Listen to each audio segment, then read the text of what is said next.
Quando a solidão bate à porta, a depressão, o abandono nos fazem companhia. Os amigos nos traem, não se há mais força para prosseguir.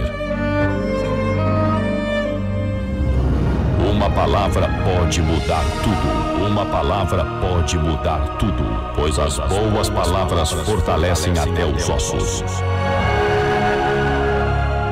Momento de reflexão com o apóstolo Agenor Duque.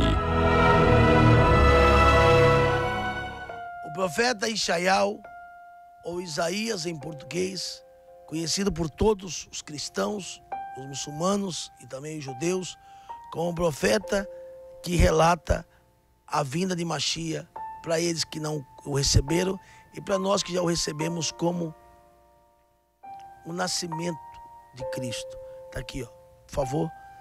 Isaías, Ishaial, em hebraico, o nascimento e o reino do príncipe da paz, né? Aí você vem aqui no verso 6, diz assim, ó: hoje as pessoas celebram o Natal e o que menos se fala, né, é de Jesus e não a base, porque o menino nasceu e um filho se nos deu. O governo está sobre os seus ombros. O seu nome será Maravilhoso, Conselheiro, Deus Forte, Pai da Eternidade e Príncipe da Paz. Como eu falava no início do programa, não há nenhuma base. Natal é nascimento. E o que se celebra é o nascimento de Jesus. E como eu falava também, para você, com todo respeito, que sintonizou a programação agora de rádio, né? Nós estamos todos os dias aqui das 7 da manhã até às 10 da manhã. Para você que sintonizou agora, para você se sincronizar conosco, o assunto de hoje é Natal. Lucas capítulo 1, versículo 26. No 6º mês foi o anjo Gabriel, enviado da parte de Deus à cidade da Galileia, chamada Nazaré, a uma virgem desposada com certo homem da casa de Davi, cujo nome era José. A virgem chamava-se Maria. Ok. Então, como eu falava, o calendário gregoriano, quando ele foi escrito, ou quando ele foi proclamado pelo Papa Gregório, o Brasil já existia há mais de 70 anos. Então, o calendário pelo qual a Bíblia se baseia, por isso que 90% dos homens que liberam profecia, que vai acontecer no ano 2000, 2018, eles erram, porque eles fazem a contagem com esse calendário papal, babilônico, não bíblico. Então, o que menos se celebra, eu até fiz um videozinho, não sei se o Ale já baixou aí, que eu até citei esse tema, né? Tá aí, a razão, né? Fala-se da árvore de Natal. Eu escrevi esse livro aqui, Mentiras que Parecem Verdade. E na verdade quem nasceu dia 25 foi Nimrod. A morte, de Nimrod. Nimrod é o homem que casou com sua mãe, Semiramis. Eu vou à matéria agora que fala sobre a farsa do Natal, né? Esse livro explica muito forte sobre a farsa do Natal e sobre Nimrod, né? Que foi um homem que fez a Torre de Babel e que matou o irmão de Abraão. Eu até fiz uma simples homenagem sobre boas festas, ok? Para não ofender ninguém. E vou à primeira matéria que fala sobre a farsa do Natal. Sobre essa simples colocação e eu volto à sequência.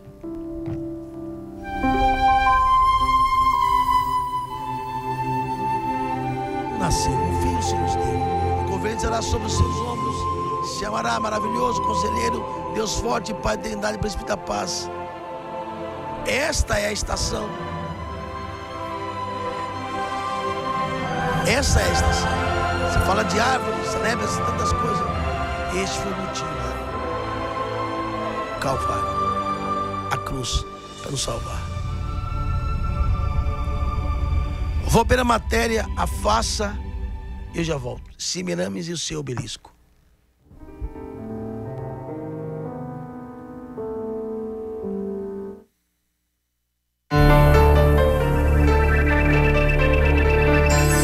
Será que o Natal que conhecemos é exatamente verdadeiro? A palavra Natal significa nascimento. Mesmo que seja uma festa, é comemorado o nascimento de alguém, supostamente o de Jesus. Mas, na verdade, segundo a Bíblia, dia 25 de dezembro não é o nascimento dele.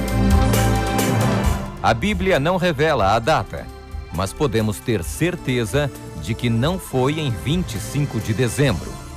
Quando Jesus nasceu, havia pastores vivendo ao ar livre, cuidando de seus rebanhos à noite perto de Belém. A estação fria e chuvosa geralmente começava em outubro, e os pastores, em especial nas regiões frias das montanhas, como nas redondezas de Belém, colocavam suas ovelhas em abrigos para protegê-las à noite. O tempo mais frio, que às vezes era acompanhado de neve, ocorria em dezembro. Existe uma boa chance, embora não seja definitiva, que o nascimento de Jesus pode ter sido próximo ao final de setembro. Se Jesus realmente não nasceu no final do mês de dezembro, por que escolheram a data para comemorar o nascimento de Jesus? Para entendermos isso, precisamos voltar aos tempos de Noé. Em uma parte do livro de Gênesis é contada a vida de Noé. Quando ele começou a plantar vinhas, bebeu de sua plantação, se embriagou e foi visto nu pelos seus filhos. Cã, o filho que zombou de Noé, foi amaldiçoado pelo pai, enquanto os outros dois filhos, Sem e Jafé, que o cobriram durante o ocorrido, foram abençoados. Toda a geração de Cã foi amaldiçoada e todos deixaram os caminhos de Deus. Cã casou-se com Semíramis. Tiveram um filho, Nimrod. Ele matou seu pai Cã e casou-se com sua mãe. Foi o fundador da Babilônia, Nínive e outras cidades pagãs. Tentou levantar a Torre de Babel e Deus o impediu. Nimrod introduziu o ocultismo e o sistema religioso pagão, que é usado até os nossos dias. Seu tio Sem o matou, pois ele estava se opondo muito contra Deus. Semíramis, sua mãe e esposa, espalhou a mentira de que ele não havia morrido, e sim que havia ido para o céu, pois ele se dizia Deus, o Deus Sol. Semíramis engravidou e dizia ser um presente dos deuses, que era a reencarnação de Nimrod. Mas, na verdade, era fruto de uma traição, pois seu marido e filho já estava morto. E nasceu Tamuz, no dia 25 de dezembro, Deus Sol dos egípcios, babilônicos, gregos, persas, romanos e hoje das SS, sociedades secretas. A Enciclopédia Britânica cita Semíramis como uma personagem histórica a quem se atribui a influência na fundação da Babilônia. É a primeira suma sacerdotisa de uma religião. Na Babilônia, originaram-se as abominações, prostituições, magias, sacrifícios humanos e idolatrias. Todas as falsas religiões e seitas do mundo tiveram sua origem na Babilônia, sob o comando de Nimrod, Semíramis e Tamuz. Quando Tamuz era moço e estava caçando nas matas, foi morto por algum animal, e seu corpo ficou por muito tempo em cima de um tronco de árvore apodrecido. Quando Semíramis encontrou seu filho morto há muito na floresta, ordenou que todas as mulheres chorassem e jejuassem por 40 dias. E no final desses dias, de acordo com a lenda babilônica, ela espalhou para o povo que Tamuz havia voltado para o céu. Porém, no tronco onde o corpo de Tamuz ficou, havia um galho de pinheiro, e este pinheiro foi tido como um símbolo do retorno de Tamuz. O símbolo desta religião foi a imagem da mãe com a criança nos braços, conhecido como o mistério da mãe com a criança. Quando os persas dominaram essa região, eles levaram todas as idolatrias para a Pérsia inclusive os deuses Tamuz, Nimrod e Semiramis, que apenas mudaram de nome. O domínio, em seguida, passou para os gregos, e estes fizeram a mesma coisa, mudando apenas os nomes. Eles passaram a ser Zeus, Afrodite e Eros. Em seguida, os egípcios dominaram e mudaram os nomes também, passando a se chamar Osíris, Ísis e Horus. Já nos tempos de Jesus Cristo, o domínio era romano, e Roma mudou também os nomes. Passaram a se chamar apenas Vênus e Cupido, caindo a figura do pai. E no século IV d.C., o imperador Constantino, para agradar aos cristãos que eram em grande número em Roma, decidiu oficializar o cristianismo como religião oficial de Roma. E para agradar ainda mais a eles, pegou os nomes mais fortes dentro do cristianismo e passou a chamar os ídolos por nomes cristãos. Tamuz e Semiramis passaram a se chamar Menino Jesus e Virgem Maria. Assim, o Natal continuou a ser comemorado como sendo o nascimento do menino Jesus, mas, na verdade, esse menino seria Tamuz, o deus pagão. Eu sei que essa matéria choca, mas é a realidade. E a grande maioria das pessoas pouco se importam em ler, pouco se importam em estudar. E eu queria aqui ler um versículo, porque uma coisa que meu filho na fé, que até quer entrar comigo na rádio, pastor Reginaldo, e todo dia faz o programa É Hora da Verdade, né? Eu até quero que ele faça esse programa. É uma coisa que o senhor, uma das mensagens mais lindas que eu vejo o senhor falar: ai daquele que fizer tropeçar.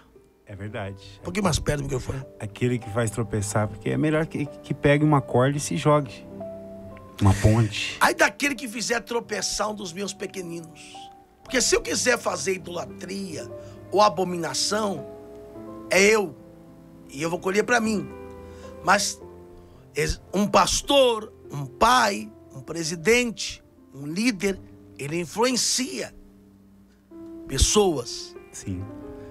Como eu vejo pastores, né, fazendo tatuagem, até em nome de Deus. E a Bíblia diz que não se pode tomar o nome de Deus em vão. Aí o cara vai lá e escreve Jesus, aí vai no metrô, pega lá o busão lá, ou toma banho, né? Aí eu não sabia, né? E tem uns que ainda induzem, aconselham, né? E o pior, eu queria citar um texto que está aqui em Deuteronômio, capítulo 16, do verso 21. Por favor, põe na tela para mim, me ler na tela.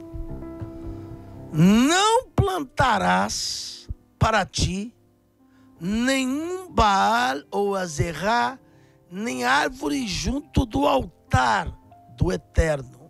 É Bíblia, tá, irmãos? Isso aí não inventei.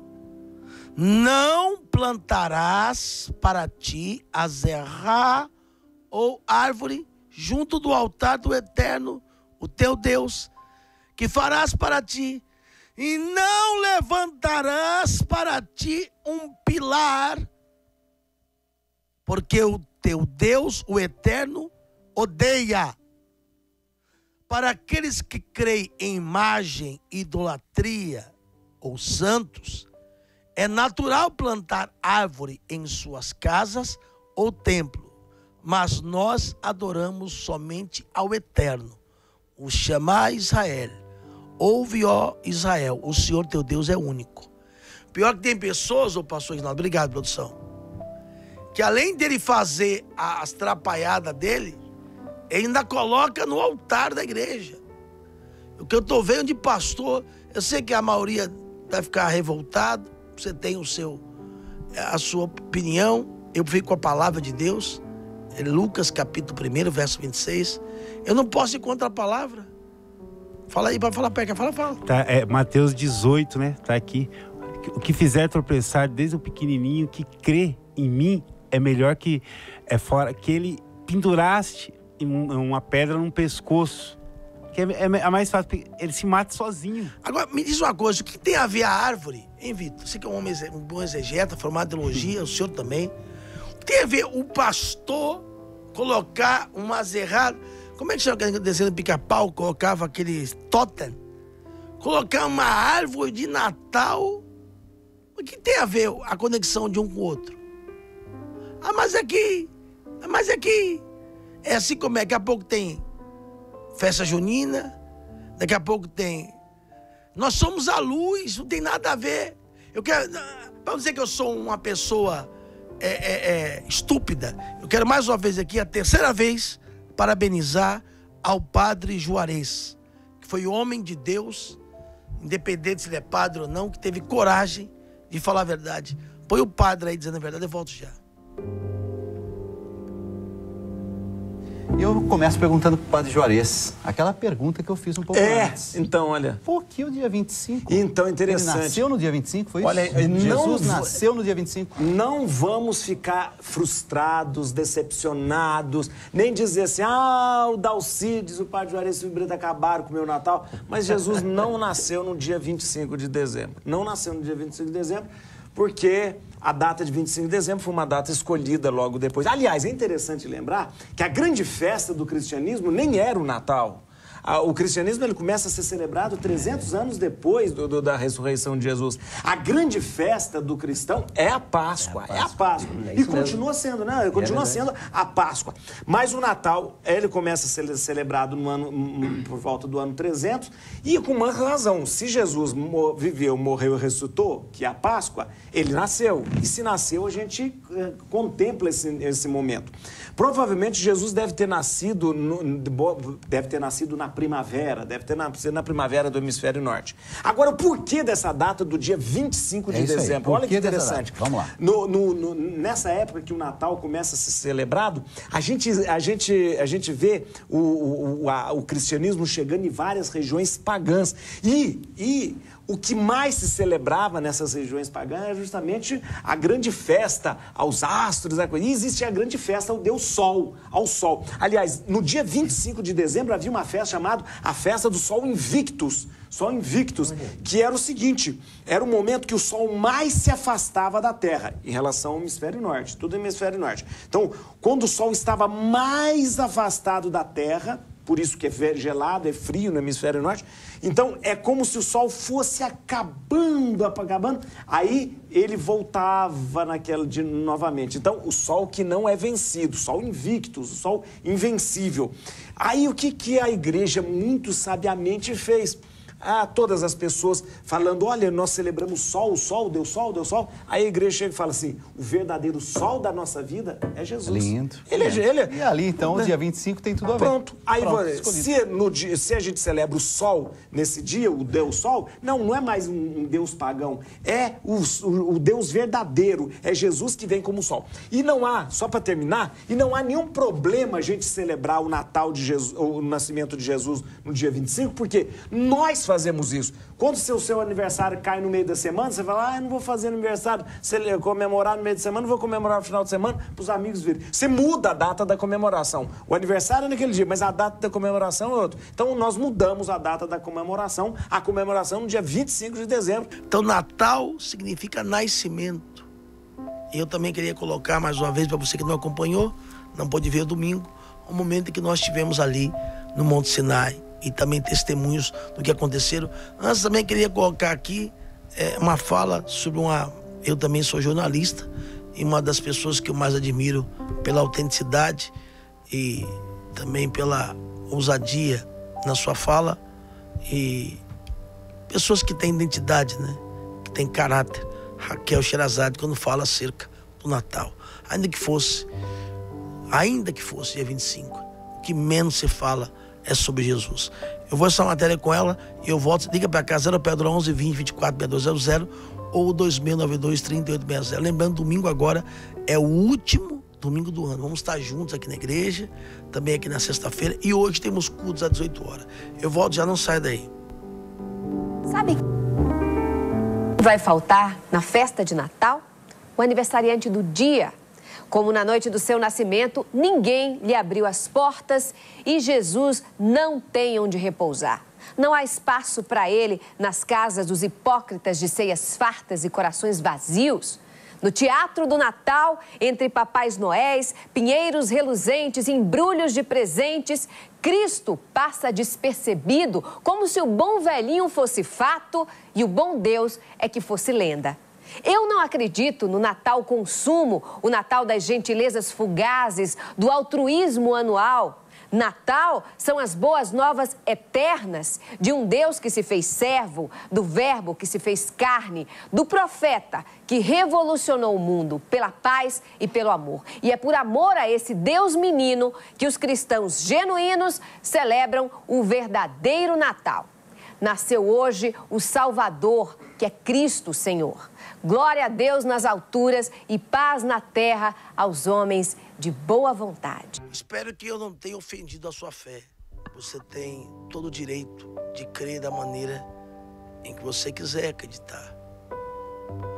Nós vivemos num país democrático e o Estado é laico, embora o Brasil seja o maior país cristão do mundo. O maior país cristão do mundo é a Itália, não é a França, não é a Europa. O maior país cristão do mundo é o Brasil, independente das suas ramificações, ortodoxo, católico, protestante, evangélico, pentecostal, não interessa. Você pode crer como você quiser crer, mas não esqueça, a palavra Natal representa nascimento e que hoje ele possa brotar dentro de você a luz do Espírito Santo. Eu vou ficando por aqui, a gente continua a programação para a Smart TV.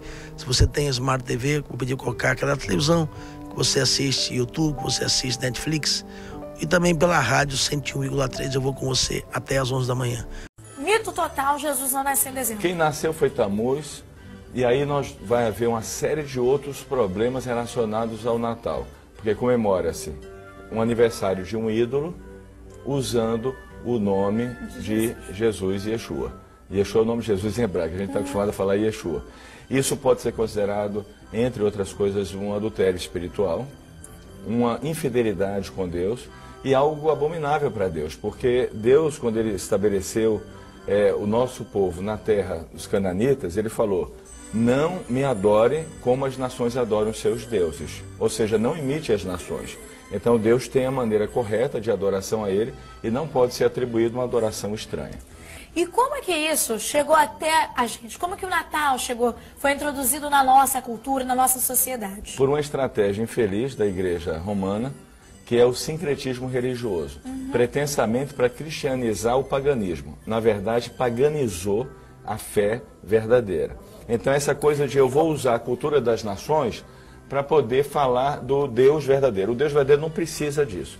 Essa estratégia é maquiavélica, né? O fim justifica os meios, uma estratégia horrível, e que traz, na verdade, o povo a pecados. Porque eu vou te falar, vamos falar sobre os símbolos depois? Vamos falar sobre os símbolos ainda. Então, segura aí. É essa estratégia que se chama sincretismo religioso, uma estratégia muito usada entre os deuses pagãos, mas rejeitada completamente pelo Eterno, e na Bíblia não existe referencial para isso. Sincretismo é muito mistura. E as pessoas esquecem algo. Deus nos chama e nos separa para ser o seu povo. Separa de quê? De uma cultura paganizada, de uma mentalidade paganizada e do pecado. Então essa coisa de eu sou chamado por Deus, mas posso viver segundo os costumes pagãos, é uma mentalidade totalmente equivocada. Deus, quando chama Jeremias, ele fala: Jeremias, separa o vil do precioso. Ou seja, aquilo que é santo, aquilo que é sagrado, daquilo que não é sagrado. Só assim você será a minha boca. Então existe uma visão hoje, que eu chamaria uma visão morna. E morna. A pessoa acha que posso servir a Deus, mas posso também agradar o mundo. E Yeshua disse, é uma advertência sobre isso: quem dera fostes quente ou frio. Se és morno, eis que estou para vomitar da minha boca. Olha, gente, a gente está falando sobre secretismo religioso aqui, que é a mistura, trazer aquilo, ou a mistura de várias religiões. Mas se a Igreja Romana trouxe isso tem uma origem pagã, da onde que vem, qual é a história por trás disso tudo? Vamos falar sobre a história pagã do Natal, porque a gente já sabe que foi a Igreja Romana que trouxe isso para os nossos dias. enganando ali e tudo mais, enfim, trazendo uma nova imagem. Mas da onde que vem isso? Vem justamente dessa história de Nimrod, que é considerado o Deus Sol após a morte, o nascimento de Tammuz, 24 de dezembro, logo o aniversário de 24 de dezembro é de Tammuz, e obviamente não de Yeshua, não de Jesus. E aí vem os símbolos, que é o pinheiro, a guirlanda, e nós temos também o pinheiro. Vamos falar do pinheiro. O pinheiro é um problema seríssimo, porque existe um versículo em Deuteronômio 16, que Deus fala assim: não plante a árvore de Asherá perto do meu altar. Nas traduções eles colocam poste ídolo, mascaram um pouco a verdade do versículo. Qual é a árvore de Asherá? Pinheiro. É justamente o pinheiro. Então era proibido você plantar um pinheiro perto do altar. Então você observe que a festa ela vai trazendo costumes pagãos muito antigos. Porque o que Roma fez foi regulamentar o paganismo e fazer uma mistura e criar uma religião híbrida. Uma mistura das palavras do Messias com outras religiões pagãs. Aí você tem a guirlanda, que é um convite para espíritos malignos entrarem na casa da pessoa. Você tem o famoso panetone. Você fala, mas o que tem a ver com panetone? Existe Ezequiel, Jeremias 8, Ezequiel 7, fala sobre essas coisas. Existe o bolo de Asherá. Em toda a adoração, Asherá é Semiramis, que é justamente a esposa de Nimrod. Aquela que inventou tal Deus, né? Ela que fez toda essa mitologia junto com os sacerdotes de Nimrod. Então sempre existe o bolo dedicado a Semiramis, que no Natal, obviamente, é o famoso panetone. Tanto que, assim, no judaísmo, mistura, né? A gente fala assim, come comida chinesa no Natal, para evitar comer comida pagã. Apocalipse 14, no capítulo 14, capítulo 18, o Eterno deixa muito claro a destruição da Babilônia. Olha, Babel, depois veio Babilônia, mesma coisa. Babilônia quer dizer confusão. Ou seja, uma religião falsa que confunde a cabeça das pessoas. E Deus trata disso em Apocalipse, da destruição da Babilônia. Inclusive ele fala, povo meu, saia da Babilônia. Ou seja, saiam desses costumes. Porque esses costumes, obviamente, abrem a porta para abrir links com espíritos malignos. Na medida que você cultua uma religião ou costumes, como árvore de Natal e outras coisas. Uma coisa interessante também, existe em Ezequiel, Jeremias 7, que Deus fala assim, olha que coisa abominável está acontecendo naquela geração de Israel. E uma das coisas é que as mulheres choravam por Tammuz. E você observe que no Natal sempre tem uma pessoa chorando. Sempre não, muitas pessoas, né? Então, essas coisas não acontecem por acaso. Elas, na medida que colocam aquele bolo, colocam a árvore de Asherá, há um link com esses espíritos malignos. E começa a ocorrer exatamente a mesma coisa. O mais incrível de tudo, você lê assim a história de Israel, você fala, como é que Israel se desviou, aquela geração se desviou? É a mesma coisa hoje em dia. A pessoa se desvia sem se dar conta. O Natal, na verdade, é uma prática pagã muito abominável diante do Eterno. Mas muita gente vai dizer, não, isso aí tudo bem, eu faço isso, mas a minha intenção é outra. Uma das coisas que muita gente não se dá conta, quando todo mundo gosta de algo, sempre desconfie. Porque as coisas de Deus é sempre uma minoria que gosta. O mundo rejeita as coisas de Deus. E Yeshua, Jesus, ele falou que o caminho que leva ao reino de Deus é apertado e são poucos os que querem andar. Mas o caminho da perdição é muito largo e muitos vão seguir essa jornada.